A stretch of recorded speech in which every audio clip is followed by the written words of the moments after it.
Ngoja nijaribu kuliweka hili sawa na nina uhakika litakusaidia. Kwa sababu mara kadhaa tumekuwa tukizungumza hapa madhabahuni na tukijaribu kueleza tu kwa habari ya namna ambavyo ulimwengu wa roho unafanya kazi, namna ambavyo kuna shughuli zinaendelea katika ulimwengu wa roho. Na kwa bahati mbaya, kwa sababu ni ulimwengu wa roho, watu wengi tumekuwa tuzingatii. Lakini nataka tu nijaribu kukueleza ukweli ni kwamba chochote ambacho huwa kinapikwa ama kinaandaliwa kwenye ulimwengu wa roho huwa ni lazima kitokee kwenye ulimwengu wa mwili. Kwa sababu chochote ambacho unakiona kwenye ulimwengu wa mwili leo hii, unachokiona kwa macho yako, kilianzia rohoni.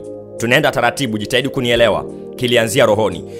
Hata tu dunia ambayo imeumbwa ilianzia rohoni. Wewe mwanadamu ambaye umetengenezwa ulianzia rohoni. Chochote ambacho unakiona na usichokiona kilianzia rohoni. Nenda kajaribu kupita kwenye kitabu cha Mwanzo wakati Mungu anafanya maelekezo ya uumbaji, unaweza kaelewa. Kwenye Mwanzo sura ya kwanza ukisoma ni kama Mungu alikamilisha uumbaji wote. Lakini ukiingia kwenye Mwanzo sura ya pili unaona kama anaanza kuumba upya. Ni swali ambalo unaweza ukajiuliza, kitu gani kilitokea kwenye Mwanzo sura ya kwanza na nini kinatokea kwenye Mwanzo sura ya pili? Kwa nini kwenye Mwanzo sura ya kwanza aliumba vitu, alimuumba mpaka mwanadamu akakamilisha kabisa, alafu kwenye Mwanzo sura ya pili unaona tena anamuumba mwanadamu, kuna vitu anaviumba? Inaweza ikakuchanganya kidogo, lakini unatakiwa uelewe kwamba haya mambo huwa yanaanzia rohoni. Manake na Mungu alikuwa anatamka rohoni, alikuwa anatengeneza rohoni. Kwenye Mwanzo sura ya pili ndio vitu vinakuja kiuhalisia. Bwana Yesu asifiwe. Matukio mengi sana yanawapata watu, wanashindwa kuelewa asili yake. Na ukishindwa kuelewa asili ya tukio ambalo limekupata, ni ngumu sana kupambana na hilo tukio. Ni ngumu sana kuweka ushindani wa kulizuia hilo tukio kutokea. Kwa nini? Kwa sababu utashindwa kupiga kwenye chanzo. Ukishindwa kupiga kwenye chanzo, utajikuta wewe ndio unashindwa kulidhibiti hilo tatizo. Okay, kuna kitu ambacho kimetokea na vitaendelea kutokea tu vingi. Najaribu tu kukueleza ukweli. Kuna jambo limetokea na linaendelea sana kutrend kwenye mtandao kwa habari ya yule mtoto ambaye amedonolewa na kuku ndotoni. Nilipata, kuna mtu alipata kunitumia hii taarifa na akatoa maelezo mengi, akasema, mchungaji, watu wangekuwa wanafuatilia mafundisho, wangekuwa wanafuatilia maelekezo kwa habari ya ndoto ambazo umekuwa ukijaribu kufundisha, huenda wasingefika kwenye hii changamoto. Na kuna watu wengine nikajaribu kufuatilia ile habari. Kuna watu unaona wanasema tunamshukuru Mungu, ni mipango ya Mungu, No. Nataka niliweke hili sawa. Sio kila kifo na sio kila msiba ni mpango wa Mungu. Wakati mwingine tumekuwa tukimwekea Mungu makorokoro mengi sana, yeye mwenyewe na uhakika anashangaa huko mbinguni, kwa sababu sio kila kifo. Okay, jaribu kuangalia Biblia yako kuanzia kitabu cha Mwanzo mpaka Ufunuo. Jaribu kuangalia mpango kati ya mipango ya Mungu kwenye maisha ya mwanadamu ni ipi. Iorodheshe pale. We ni msomaji wa Biblia, orodhesha pale mipango ama kazi za Mungu kwenye maisha ya mwanadamu ni zipi. Alafu ukitoka kwa upande wa Mungu, nenda kwa upande wa shetani. Jaribu kuangalia kazi za shetani kwa mwanadamu ni zipi. Mipango ya shetani kwa mwanadamu ni ipi. Bwana Yesu asifiwe sana. Utajua wazi kabisa kazi za shetani mojawapo ni kuua. Sijui kama unanielewa vizuri. Sasa unaweza ukaelewa tu Mungu mpango wake unapatikana ndani ya moyo wa Yesu. Anasema mimi nalikuja ili wawe na uzima na kisha wawe nao tele. Kama Mungu anatangaza uzima kwenye maisha ya mtu, Mungu anawezaje akatengeneza vifo tena vya ajabu kama hivi? Mtoto anadonolewa na kuku, alafu tunarudi na tunasema kwamba ni mpango wa Mungu, analolipanga Mungu mwanadamu. No. Haiwezekani. Huo sio mpango wa Mungu kabisa. Na ni vizuri tukajua utendaji kazi wa kiroho. Ulimwengu wa roho unafanyaje kazi? Ndio haya mambo mnaweza mkayaelewa, watu wa Mungu. Tunapoteza maisha ya watu wengi sana. Tunaharibu kazi, tunaharibu biashara. Mambo mengi yanaharibika kwenye maisha yetu. Kwa nini? Kwa sababu tumeshindwa kutafsiri lugha ya kiroho. Ulimwengu wa roho una lugha yake, na umekuwa ukitoa lugha kwa tafsiri mbalimbali. Unaweza ukaleta taarifa yake kwa njia ya ndoto. Kwa mfano, huyu mtoto tu ameota kuku anamdonoa kwenye paji la uso. Ameota kuku anamdonoa, alafu the rest wote tunajua kilichotokea. Anyway, namba ya msaada wa kiroho hapa madhabahuni ni 0758 708804. 0758 708804 ni namba inaweza ikakusaidia ukapiga simu ama ukatuma message tukakurudia kwa wakati kabisa. Unaweza ukawa unahitaji ushauri wa kiroho, unaweza ukawa unahitaji maombi ama maombezi, tuko hapa kwa ajili ya kukusaidia, si ni sawa? Lakini pia ratiba za maombi ambayo yanafanyika kwenye lango la usiku, tunapitia YouTube channel ya Siri za Biblia usiku saa 6. Kumbuka ni saa 6 usiku kila siku. Tunaomba kwenye lango, tunaomba msaada wa Mungu kwenye maisha yetu, tunaomba kibali cha Mungu kwenye maisha yetu, na Mungu amekuwa akionekana kwenye maisha yetu kabisa. Mungu ni mwaminifu. Aliyetuelekeza tuombe ndo yule ambaye anaachilia majibu ya maombi yetu. Kwa habari ya ndoto ya mtoto ambaye ameota anadonolewa na kuku, siwezi nikaielezea yote hapa, lakini nataka niguse baadhi ya maeneo ambayo yatakusaidia, si ni sawa? Kwa nilichokiona kwenye taarifa ambazo hata wewe uende umekutana nazo, ni kwamba huyu ni mtoto ambaye alikuwa amemaliza darasa la 7 na ana miaka 12, sawa? Katika zile sherehe ama hafla graduation za darasa la 7, huyu mtoto ameshiriki, na kwa taarifa ambayo niliipata kwa vyanzo vya kuaminika ni kwamba huyu mtoto alipewa zawadi, kama ambavyo ni kawaida watu kupewa zawadi kwenye graduation, kwenye mahafali, si ndio? Ni kawaida sana. Huyu ni mmoja kati pia ya watoto ambao na wenyewe alipokea zawadi. Kuna mtu alimpa zawadi. Nataka nikuonyeshe kitu kitakusaidia. Ndio maana nimefundisha katika masomo yaliyopita, nimefundisha kwenye swala la zawadi. Zawadi ni moja kati ya njia ambayo adui anaitumia kuhakikisha anapeleka uharibifu kwenye maisha ya mpokeaji anayepokea hiyo zawadi. Sio kila zawadi, usichanganyikiwe, sio kila zawadi, lakini hakikisha unaongozwa na Roho Mtakatifu, kwa sababu sio kila zawadi ni ya kupokea. Ziko zawadi ambazo ukizipokea zinaondoka na moyo wako. Ziko zawadi ambazo ukizipokea zinaacha aibu kwenye maisha yako. Zipo zawadi ambazo ukizipokea zinaacha msiba kwenye maisha yako. Bwana Yesu asifiwe sana. Haya mambo yanafanyika kwenye ulimwengu wa roho. You have to be careful.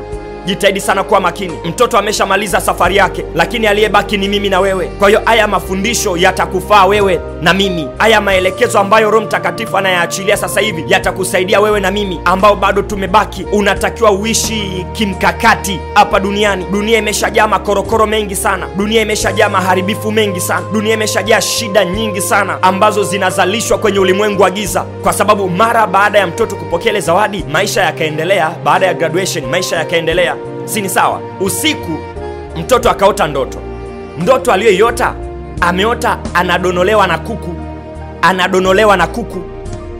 Ameamka asubuhi, akashirikisha wazazi, akaongea nao kwa habari ya ndoto ameota, lakini watu akachukulia kawaida.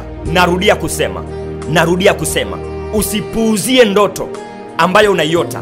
Kwa nini? Ndoto ni mlango ambao unapitisha ujumbe wa kiroho kutoka kwenye ulimwengu wa roho kukufikia wewe. Ndoto imethibitika na inathibitishwa ya kwamba ndoto ndo mlango ambao ulimwengu wa roho unapitisha ujumbe ama taarifa ambayo unatakiwa kuipata, na hiyo taarifa aidha tukio limeshatokea ama ndo linasukwa ili litokee. Bwana Yesu asifiwe. Ama litatakiwa litokee baadaye. Kwa hiyo unapewa hiyo taarifa, na manake ni kwamba ukishapewa hiyo taarifa unakuwa na mamlaka ya kuruhusu hiyo taarifa itokee kwenye maisha yako ama kuizuia hiyo taarifa kutokea kwenye maisha yako. Usidharau na usipuuzie ndoto. Ndoto inatumiwa, ni mlango unaotumiwa kwenye ulimwengu wa roho. Kuna watu nimesikia na kuna mafundisho nimeyasikia ya kwamba ndoto siku hizi hapana, ndoto ilikuwa ni zamani, agano la kale, whatever. Ndoto, be careful. Kama ndoto zimekuwa zikitumika kwenye agano la kale na zimekuwa zikitumika zamani, kwa nini sasa hivi ukiota ndoto inatokea? Kwa nini kuna ndoto unaiota na inathibitika? Mtu anaota anapata ajali na ajali inatokea. Mtu anaota kwa habari ya kifo na kifo kinatokea kwenye familia. Mtu anaota sio anazini na majini mahaba sijui na maroho gani, alafu anajikuta mahusiano yake yanaharibika. Kwa nini vinatokea? Kama kweli hili lango halitumiwi kwa majira tulionayo, kwa nini mambo yanatokea? You have to be careful. Hakikisha unafundishwa na Roho Mtakatifu haya mambo. Bwana Yesu asifiwe sana. Mtoto amewashirikisha ndugu kwa habari ya ndoto aliyoiota, lakini wakaichukulia kawaida. Unajua ni ndoto. Hata kuna mwenzetu hapa kwenye madhabahu alinishirikisha, nadhani nikipata wakati mwingine nitakuja kukueleza habari yake, endapo ataniruhusu nielezee historia yake ya ndoto, na pale ambapo mahali pamemfikisha hiyo ndoto, akinipa ruksa, nitakuja kukuelezea namna ambavyo mwisho wa siku amepata mzigo mkubwa sana, lakini asili na chanzo cha mambo yote ni ndoto ambayo aliiota. Sijui kama unanielewa ninachokizungumza. Mtoto amewashirikisha ndugu, wakaichukulia kawaida ndoto. Muda umesogea kidogo. Unajua ni mazingira ya kijijini kule, kwa hiyo wanakaa sana na mifugo. Kuku wako nao tu hapo. Kuku anaweza kaa tu pale kwenye chumba ambapo labda wanalala na vitu kama hivyo. Kwa taarifa ambazo nilizipata kwenye hii habari ni kwamba usiku, kama sio saa 7 saa 8, taarifa ambayo iliandikwa ni kwamba huyu mtoto akadonolewa kweli na kuku kwenye paji la uso. akadonolewa kwenye paji la uso. Ukweli, yani kuku akaamka akamdonoa mtoto kwenye paji la uso. Hiyo ni baada ya ndoto kutokea. Sasa we jiulize, ambaye umekuwa ukidharau ndoto, kama aliota anadonolewa na kuku alafu akaja akadonolewa na kuku kweli, bado unaweza ukasema kwamba ndoto hazitumiki kiroho? Bado unaweza ukathibitisha kwamba ndoto sio mlango ambao unatumiwa na ulimwengu wa kiroho kukupa taarifa? Laiti wangeomba mapema na wangekataa ile ndoto, manake kiuhalisia isingetokea. Ule ni ujumbe ambao ulitumwa ya kwamba something is going to happen, kuna kitu kitatokea, kizuie. Mkiweza kuzuia, zuieni haraka. Lakini wakachukulia kawaida ndoto. Usiku mtoto amelala, akaja kuku kweli kiuhalisia. Baada ya kuota akaja kiuhalisia, yule kuku akamdonoa kwenye paji la uso, alafu shughuli zikaendelea tu. Asubuhi paka pambazuka, maisha yakaendelea. Baada ya muda, kuna hali ya tofauti huyu mtoto akaanza kuisikia. Ni mtoto wa miaka 12, akaanza kuisikia. Siwezi kutaja maeneo, siwezi kutaja majina ya watu, lakini jitahidi tu kuelewa, kwa sababu ninachomaanisha hapa siko kwa ajili ya kutaja majina ya watu ama location. Hapa nazungumza kitu ambacho kinatuhusu sisi, kuhusu mambo ya kiroho. Bwana Yesu asifiwe. Ameamka, maisha yanaendelea, kuna hali akaanza kujisikia ambayo sio ya kawaida. Mimi nakwambia ulimwengu wa giza unafanya kazi. Acha kuishi kiukawaida, mtu wa Mungu. Ile tu ameanza kujisikia vibaya, ndo akaanza kukimbizana hospitali. Wanakimbizana wapi? Kuna hospitali zimetajwa kwenye hii habari, wanakimbizana huko hospitali. Lakini wakienda hospitali, taarifa ambayo anaipata, hakuna ugonjwa wowote. Ibada kadhaa zilizopita nilikuombea, Roho Mtakatifu alinielekeza nikawaombea watu ambao walikuwa wametengenezewa magonjwa ya kipepo. Unajua kuna magonjwa ya kipepo, na niliwaombea watu wengi sana, na kuna baadhi ya watu ambao walichukulia kawaida, na kuna athari ambazo ziliwapata. Bwana Yesu asifiwe. Amepeleka hospitali, hakuna ugonjwa unaoonekana, kwa sababu ni ugonjwa wa kipepo. Kuku amekudonoa, unaenda kutafuta ugonjwa gani kwenye vipimo gani kwa hospitali ipi? Kuku amekudonoa. Bwana Yesu asifiwe sana. Sasa kuna watu wakaanza kutoa maoni yao hapo. Unajua kuku na sumu, unajua kuna hiki, unajua angechoma tetanasi, unajua kuna hiki huwa kinatokea, unajua mazingira kama haya. Mambo yakisha tokea, huwa lazima sababu zitakuwepo. Asa mimi sitaki kupingana na watu labda wanajua kuhusu hayo matokeo, lakini mi bado na stiki kwenye mambo ya kiroho. Ili jambo lingeshughulikiwa haraka, ile ndoto ingepambaniwa haraka, nataka nikwambia ya mambo yasingetokea. Ugonjwa hauonekani hospitali, muda unazidi kwenda, jicho moja mtoto likawa halioni, akawa kipofu, jicho moja, na kuonyesha vitu vya kweli. Hii ni habari ambayo ipo, nenda kaangalie kwenye taarifa za habari, angalia kwenye mitandao, unakutana na hii habari na kuonyesha vitu halisi. Jicho moja halioni, akawa kipofu, jicho moja. Wanaendelea kutafuta msaada, ndio baadaye wakashtuka, wakaanza kukimbia kwenda kwenye maombi na vitu kama hivyo. Lakini dalili walishapewa mapema, ishara walishaonyeshwa mapema. Kwa bahati mbaya sana hawakuzingatia, hawakufuata maelekezo. Mungu atusaidie sana. Ujumbe unaotumwa kwenye lango la ndoto kiroho, ni lazima tuwe makini sana kusoma taarifa za kiroho. Ni lazima sana kuwa makini kusoma kodi za kiroho, kwa sababu huwa zinatuletea ujumbe, na ni ujumbe ambao ni lazima utimie kwenye maisha yetu. Leo hii ninavyozungumza hivi, mtoto amezikwa, mtoto hatuponaye tena, lakini chanzo cha kifo ni nini? Ndoto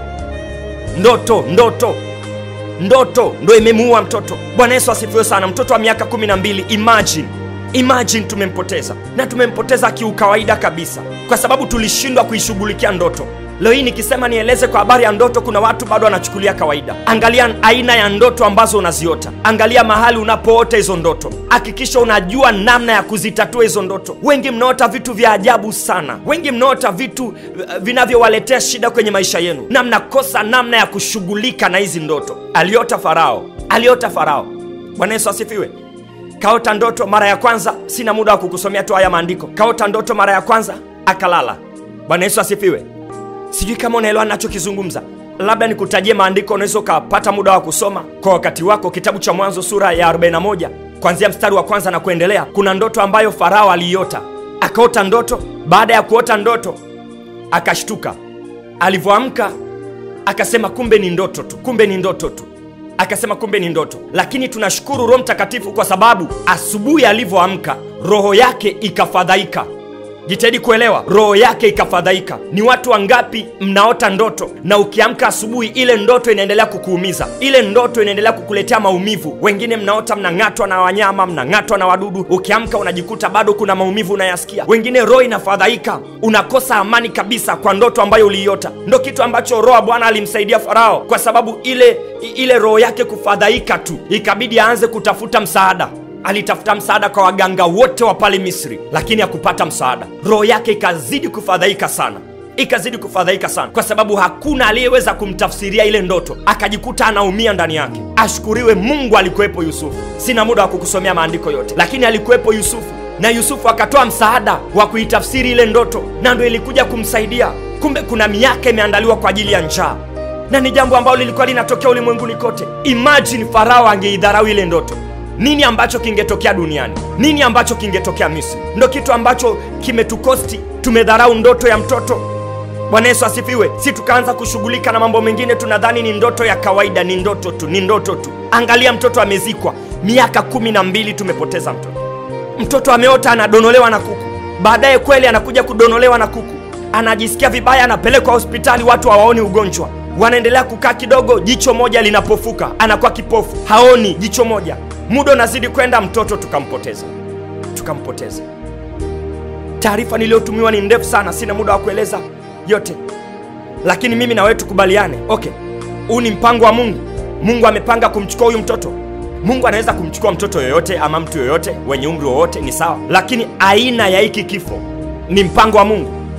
Sijui kama unanielewa ninachokizungumza. Tumepoteza biashara ngapi kwa sababu tulidharau na tulipuuzia ndoto? Umepoteza kazi ngapi? Umepoteza heshima yako kwa kiasi gani? Umeingia kwenye magonjwa sasa hivi kiasi gani? Angalia, ndoa yako imeanguka, imevunjika, imevurugika. Mahusiano yako hayatamaniki tena kwa sababu ulidharau ndoto fulani. Kuna ndoto ambayo uliiota, uliletewa taarifa, lakini ukapuuzia. Ukaamka asubuhi ukasema kumbe ni ndoto tu, kumbe ni ndoto. Angalia matokeo ulionayo sasa hivi. Bwana Yesu atusaidie sana. Angalia matokeo ulionayo.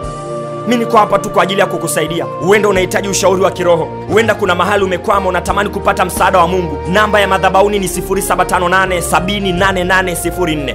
0758 708804. Ulimwenguni kote tunaweza tukakusaidia. Wakati mwingine kuna ndoto ambazo unaziota, wakati mwingine kuna ujumbe ambao unapewa na ulimwengu wa roho kwa habari ya kitu ambacho kinatakiwa kitokee kwenye maisha yako, na unajikuta unapuuzia, unasema kumbe ni ndoto tu, kumbe ni ndoto. Ndoto bado zinatumiwa na ulimwengu wa roho.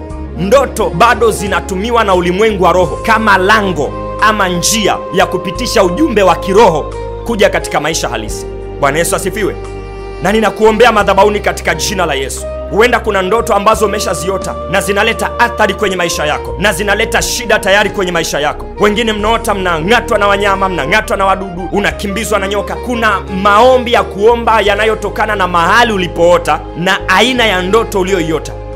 Maombi utakayoyaomba kwa ndoto uliokimbizwa na nyoka ni tofauti na maombi utakayoyaomba kwa ndoto uliong'atwa na nyoka, kwa sababu kama umeng'atwa na mnyama, mdudu yoyote, manake kuna sumu imeingizwa hapo. Manake maombi ya kuomba hapo ni kuhakikisha hiyo sumu inatolewa. Ndio maana maombi ambayo tungeomba labda kama tungejua mapema kwa habari ya ndoto ya huyu mtoto, manake tungeomba sumu ambayo imeingizwa kwa huyu mtoto kwa kudonolewa na kuku, ile sumu iweze kuondoka.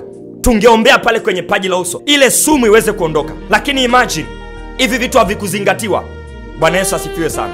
Bwana Yesu asifiwe sana. Mimi naitwa Pastor Innocent Mashauri, na haya ni maarifa ya kimungu kupitia madhabahu ya Siri za Biblia. Huu ni ushuhuda mmoja tu kati ya shuhuda nyingi sana. Yuko mama pia alitolewa kwenye vyombo vya habari, nakumbuka ametoka tu kuzindua nyumba yake. Ili anazindua tu nyumba yake akawa chizi, akili zikamruka. Sasa makorokoro ni mengi ambayo yanaendelea, na kwa bahati mbaya sasa wewe hata uzingatii, hata haujali, unaishi kawaida kwenye hii dunia, unaishi azifu kila kitu kipo okay. Ile unatoka unarudi unadhani kila kitu kipo sawa. Mimi sikutishi na kuonyesha uhalisia wa dunia tulionayo sasa hivi, na kuonyesha uhalisia wa ulimwengu wa kiroho uliopo sasa hivi. Bwana Yesu asifiwe. Shetani anajua kabisa ya kwamba hana muda, time is over. Shetani anajua hana muda, alafu wewe unadhani una muda.